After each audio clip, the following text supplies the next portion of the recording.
Bulletin की शुरुआत करते हैं बड़ी खबर के साथ, जहां ईडी ने अब चेतन बघेल को लेकर बड़ा खुलासा किया है। ईडी ने प्रेस नोट जारी कर जानकारी साझा की है। शराब घोटाले का 16 करोड़ 70 लाख कमीशन लेने का आरोप लगाया है। कमीशन को रियल एस्टेट फर्म में इन्वेस्ट करने का भी आरोप लगाया गया है। चेतन बघेल को मंगलवार को अब विशेष कोर्ट में ईडी की पेश करने की जाएगी। ईडी रिमांड अवधि बढ़ाने की यहां पर मांग करेगी।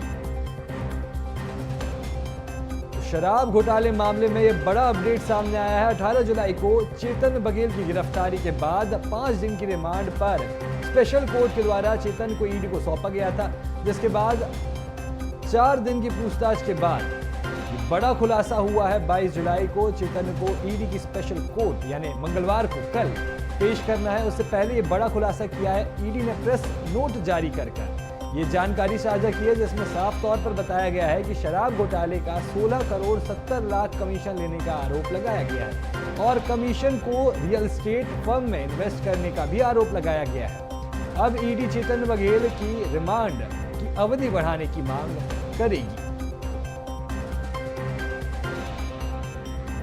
शराब घोटाले मामले में अब चेतन बघेल की मुश्किलें बढ़ती नजर आ रही है, जहां पर ईडी ने स्पेशल कोर्ट में पेश करने के एक दिन पहले प्रेस नोट जारी कर ये आरोपों को सामने रखा है सबके। और इस खबर पर अधिक जानकारी के लिए मेरे साथ शिवम जुड़ चुके हैं लाइव। शिवम, ये अब बड़ा अपडेट सामने आया है शराब घोटाले मामले में। इसकी टाइमिंग भी देखने लायक है, जहां पर कल अब पेश करना है चेतन को स्पेशल कोर्ट में। उसके एक दिन पहले प्रेस नोट जारी करके ये आरोप सामने आए हैं।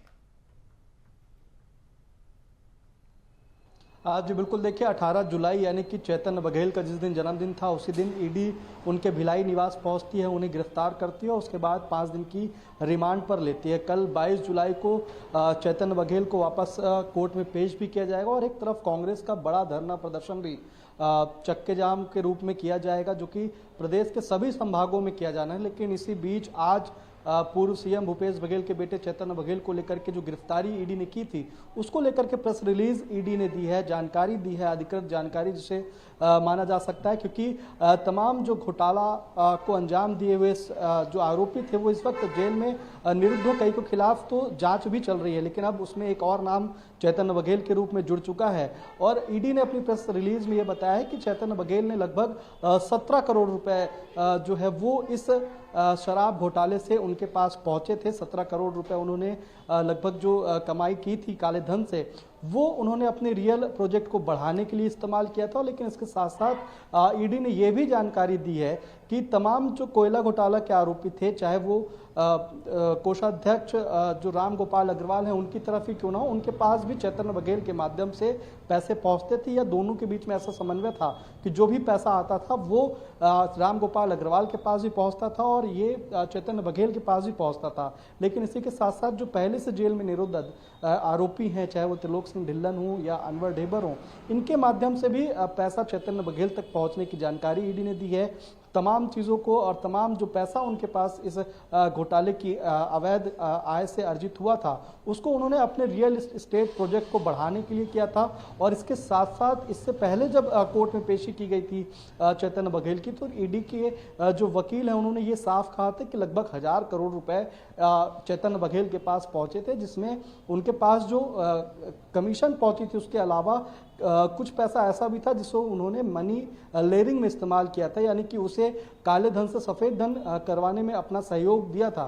तो कुल मिलाकर एक तरफ 1000 करोड़ रुपए के गबन का भी और घोटाले का भी आरोप चेतन बघेल पर है। लेकिन आज जो ईडी ने प्रेस रिलीज जारी की है उसमें 16.87 करोड़ रुपए ये बताया है कि उनके पास कमीशन के रूप में लगभग 17 करोड़ पहुंचे थे, जिसको उन्होंने अपने प्रोजेक्ट को, यानी कि जो रियल एस्टेट प्रोजेक्ट चेतन बघेल बना रहे थे उस प्रोजेक्ट में इस्तेमाल किया था।